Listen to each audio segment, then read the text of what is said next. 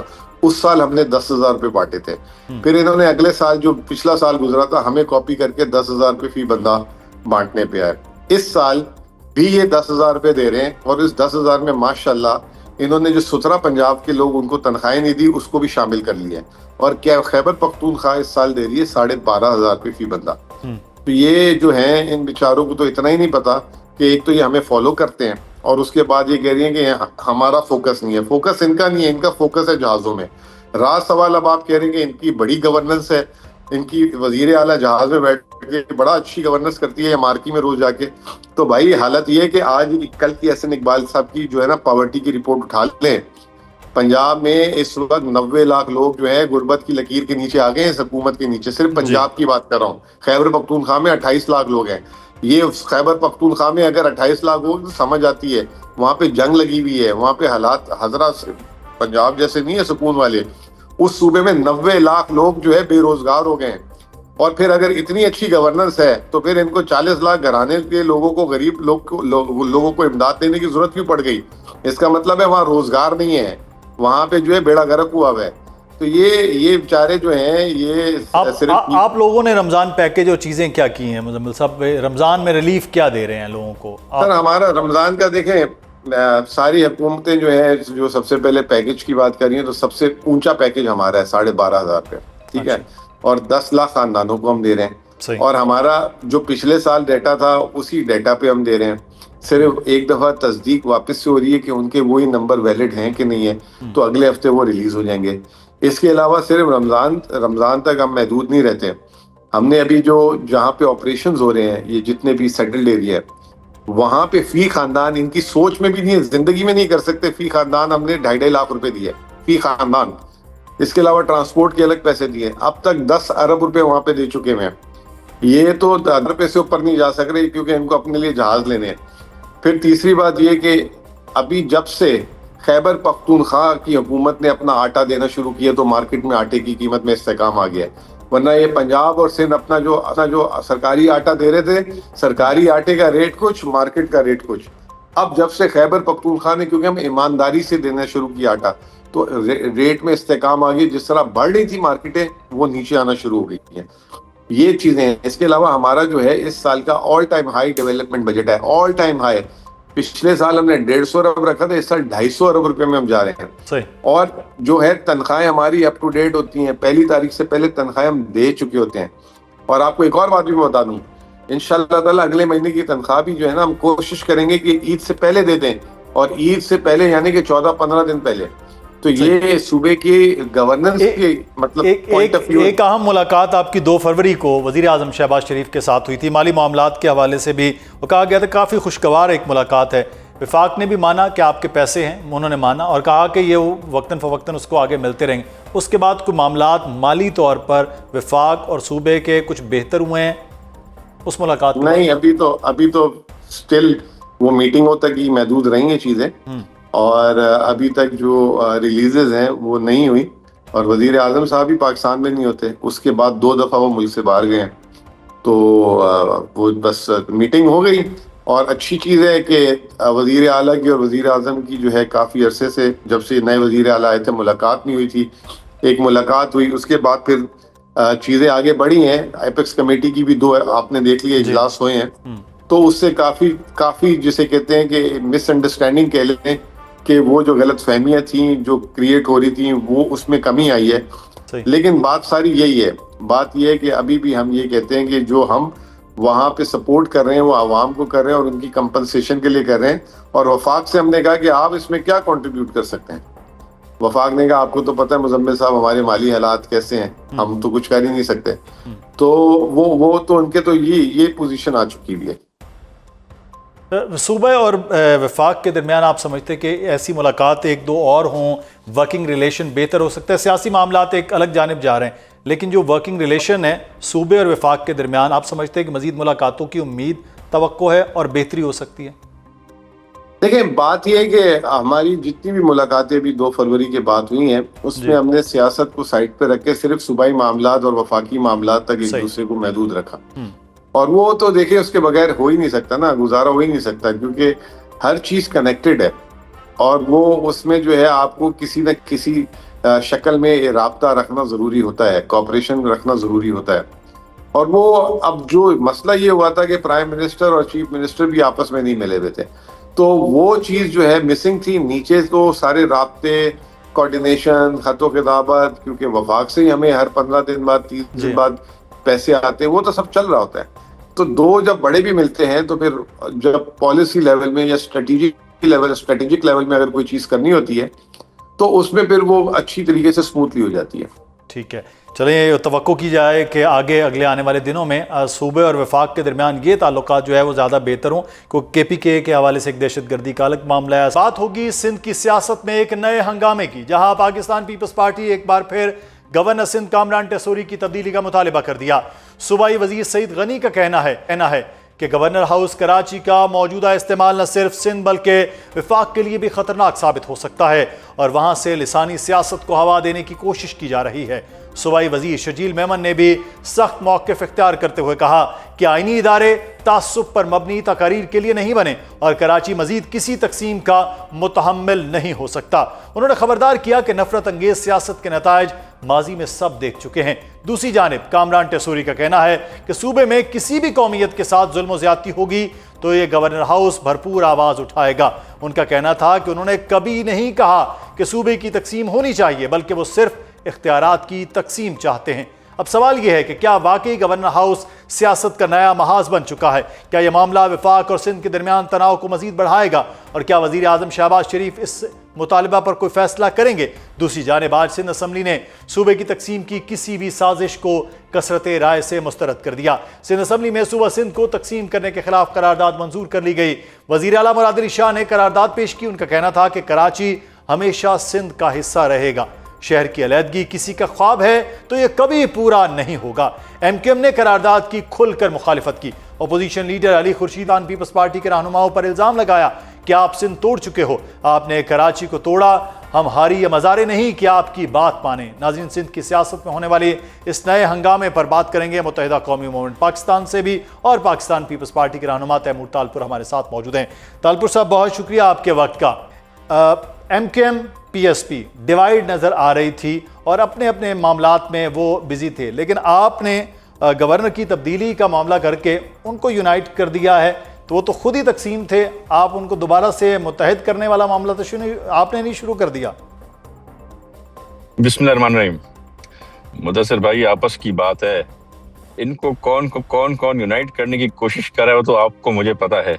تو ان سے یونائٹ نہیں ہوئے تو ہم نہ چیز کہاں سے کچھ کر سکیں گے, جان کے یا غلطی سے.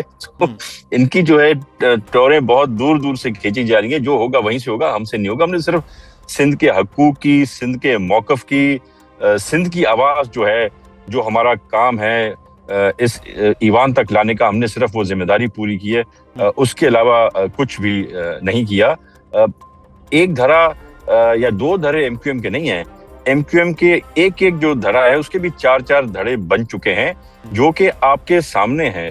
اب تو MQM کے رہنما, الیکٹڈ نمائندے خود کھڑے ہو کے بتاتے ہیں کہ میرا مصطفیٰ کمال بھائی سے تعلق ہے, میرا جو ہے تعلق خالد مقبول صاحب کے ساتھ ہے, میرا جو تعلق ہے وہ فلانے کے ساتھ ہے. تو جس پارٹی کے اتنے دھڑے بن گئے ان میں کیا یکجہتی اور کیا سوچ رہی ہوگی, جو ایک پیج پر ایک تنظیم کو, ایک پارٹی کو ریپرزینٹ نہیں کر سکتے. ان سے سندھ کے لوگ کیا امید رکھیں گے؟ امید تو ویسی بھی نہیں ہے, کیونکہ آپ کو پتہ ہے وہ کون سے فارم پہ اور کیسے آئے. اور آج خود ان کے ممبران نے اس چیز کا اعتراف بھی کیا کہ وہ سلیکٹڈ ہیں, الیکٹڈ نہیں ہیں. تو ان سب چیزوں کے باوجود میں سمجھتا ہوں ہم سمجھتے تھے, اور MQM بھی آخر تک بڑی کنفیوز نظر آئی. سیشن ختم ہونے سے پہلے علی خورشیدی صاحب نے سی ایم صاحب کو کہا کہ ہم اس میں آپ کی مخالفت نہیں کر رہے, اور ہم نے اپنے قانون سے کنفیوژن تھا, کس کی پریشانی تھی, کس نے ان کو پریشرائز کیا ہوا تھا, کیوں یہ دو باتیں ایک وقت میں کہہ رہے تھے, یہ تو ہماری سمجھ سے بھی بات باہر تھی. اچھا تیمور صاحب, ایک چیز میں آپ سے جاننا چاہوں گا, گورنر کی تبدیلی کیوں آپ چاہتے ہیں؟ گورنر کے ساتھ آپ کے ورکنگ ریلیشن چل رہے ہیں, 2 سال سے آپ کی حکومتیں ہیں, آپ 2 سال تقریباً الیکشن کو وہ ہو گئے, تو اب آپ کیوں چاہتے ہیں کہ گورنر تبدیل ہو جائے؟ دیکھیے جی, اصول اور موقف کی بات ہے. ایک ایسا شخص جو کہ لسانیت کو سپورٹ کرتا ہو, ایک ایسا شخص جو سندھ میں رہ کے سندھ کا کھائے, سندھ کا پانی پیے اور سندھ کے خلاف بات کرے, گورنر ہاؤس کو لسانیت کے لیے استعمال کرے, سندھیوں میں, مہاجروں میں, پنجابیوں, پٹھان بھائیوں میں ہمیں جو ہے وہ ڈفرینسز پیدا کرنا چاہیے ہو, جو سندھ کی تقسیم کی بات کرے, ایسا شخص قطعاً اس لائق نہیں ہے کہ وہ گورنر ہاؤس کے اندر بیٹھ سکے. گورنر سندھ مانے وفاق کی علامت, گورنر مانے وفاق کا نمائندہ, وفاق کا نمائندہ وہ ہوگا جو پورے پاکستان کو اور پورے وفاق کو ریپرزینٹ کرے گا. ایسا لسانی بنیاد پر نفرتیں پیدا کرنے والے شخص کو ہم کبھی قبول نہیں کریں گے, پہلی بات. اور دوسری بات آپ کو یہ بتاتا جاؤں مدثر بھائی, کہ یہ ایک اصولی موقف پہ پرائم منسٹر نے کمٹمنٹ کی تھی کہ یا گورنر تبدیل ہوگا, اب وہ پاکستان پیپلز پارٹی کا آئے یا وہ نون لیگ کا آئے, اس پہ ہمیں کوئی اعتراض نہیں ہے. پر یہ ایک اصولی موقف پہ ہمارا فیصلہ ہو چکا تھا کہ گورنر سندھ چینج ہوگا. کیا ان کی سورسز ہیں, کیا ان کی طاقت ہے, ہماری سمجھ سے باہر ہے, کہ ابھی تک اس کو اپنی کمٹمنٹ کے بعد بھی پرائم منسٹر صاحب ہٹا نہیں سکے ہیں. لیکن اختیارات, وہ کہہ رہے ہیں کہ میں نے سندھ کی تقسیم کی, گورنر کہتے ہیں کہ میں نے سندھ کی تقسیم کی بات نہیں کی, میں نے اختیارات کی تقسیم کی بات کی. اختیارات کی تقسیم تو آپ بھی بات کرتے ہیں. سندھ کو وفاق کے حوالے کرنا یہ سندھ کی اختیارات کی بات ہے یا سندھ کو الگ کرنے کی بات ہے؟ جو زبان یہ استعمال کرتے ہیں صوبے کے لوگوں کے لیے, کیا وہ ایک مناسب بات ہے؟ جس طرح سے انہوں نے گورنر ہاؤس کو اور گورنر ہاؤس کے اختیارات استعمال کیے ہیں, کیا یہ اس کی اجازت وفاق دے سکتی ہے؟ کیا سندھ کا صوبہ دے سکتا ہے؟ قطعاً نہیں دے سکتا, بالکل بھی نہیں دے سکتا. آپ کان کو ادھر سے پکڑیں یا اسی کان کو ہاتھ گھما کے پکڑیں, بات ایک ہی ہوتی ہے. صحیح. اچھا, اب وفاق کو آپ کیسے قائل کریں گے گورنر کی تبدیلی کے حوالے سے؟ جیسے کہ میں نے آپ کو کہا کہ پرائم منسٹر صاحب خود اس چیز پر ایگری ہیں, پرائم منسٹر صاحب خود اس بات کو مانتے ہیں کہ گورنر صاحب اس لائق نہیں ہیں کہ وہ وفاق کی نمائندگی کر سکیں, وہ چاروں صوبوں کو برابری سے سندھ میں ریپرزنٹیشن دے سکیں. اور جب وہ اس چیز پہ ایگری کر چکے ہیں, یعنی کہ وہ مان چکے ہیں, وہ سمجھتے ہیں کہ یہ شخص اس سیٹ کے لیے صحیح پسند نہیں ہے, اس کی کمٹمنٹ ہمارے ساتھ ہو چکی کہ یہ ہمیں نہیں پتا کہ ڈیلے کس وجہ سے ہے. سر, آپ آج آپ کے 2 صوبوں میں گورنرز ہیں, پنجاب میں آپ کا گورنر ہے, KPK میں آپ کا گورنر ہے. یہ گورنر کی تبدیلیوں کے معاملات شروع ہوئے تو یہ نہ ہو کہ رخ آپ کی طرف بھی مڑ جائے کہ جی کنڈی صاحب کو تبدیل کر دیا جائے, ادھر سے پنجاب کے گورنر کی تبدیلی سردار صاحب کی ہو جائے. اگر خدا نہ خواستہ اللہ نہ کرے اس قسم کی باتیں کوئی بھی گورنر کرے, کسی بھی صوبے کا ہو, کسی بھی پارٹی سے اس کا تعلق ہو, ان کو بالکل اس سیٹ پہ بیٹھنے کی اجازت نہیں ہونی چاہیے. ہم نے نہ کبھی کوئی شکایت, نہ کبھی کوئی غلط بات جو کہ وفاق کے دائرے سے باہر ہو, نہ KPK کے گورنر سے سنی ہے اور نہ ہی وہاں سے. تو جو بھی گورنر اپنے اصولی موقف پر پاکستان کو ریپرزینٹ کر رہا ہے وہ ویلکم ہے. جو بھی اپنی جگہ سے ہلے گا, جو قانون کے خلاف جائے گا, جو اپنی کانسٹیٹیوشنل پوزیشن کو مس ہینڈل کرے گا, اس کو بالکل بھی قطعاً حق نہیں ہے رہنے کا. اچھا تیمور طالپور صاحب, 2019 میں قرارداد آئی تھی سندھ کی وحدت کے حوالے سے, MQM نے اس وقت حمایت کی. آج 2026 میں یہ قرارداد آئی ہے تو آج وہ حمایت نہیں کی, اس کے پیچھے کیا ریزن ہے؟ جماعت بھی وہی ہے, تب بھی متحدہ قومی موومنٹ پاکستان ہی بن چکی تھی, یہ اچانک یہ تبدیلی کے پیچھے آپ کو کیا لگا؟ ایک چیز تو ہمیں میرے خیال سے سمجھنی چاہیے اور سوچنی چاہیے کہ پہلے MQM, پھر MQM الطاف, پھر MQM پاکستان, یہ ساری ایک ہی چیز ہے. یہ وہی شخص ہے, وہی سوچ ہے, وہی گندی لسانیت کی باتیں کرتے ہیں, وہی سندھ کو نقصان دینا چاہتے ہیں, اور جو سندھ کو نقصان دینا چاہتا ہے وہ مانی پاکستان کو نقصان دینا چاہتا ہے. تو یہ جو سامنے شکل پر ماسک لگے ہوئے ہیں وہ ضرور چینج ہوتے جاتے ہیں, جس طرح سے پارٹی کے نام چینج ہوتے ہیں, پر اندرونی سوچ, ذہنیت وہی ہے جو پہلے تھی. تو ان سے کوئی ایکسیپٹ نہ کریں کہ اب یہ الطاف حسین نہیں ہے. یہ سب الطاف حسین کے ٹرینیز ہیں جو اسی کے دماغ سے آج تک چل رہے ہیں. جس دن وقت چینج ہوا تو وہ پھر الطاف حسین کو سامنے لے کے اپنا بڑے کر کے بٹھا دیں گے. جب تک وقت خراب ہے ان کو سائڈ پہ کر کے بیٹھے ہوئے ہیں.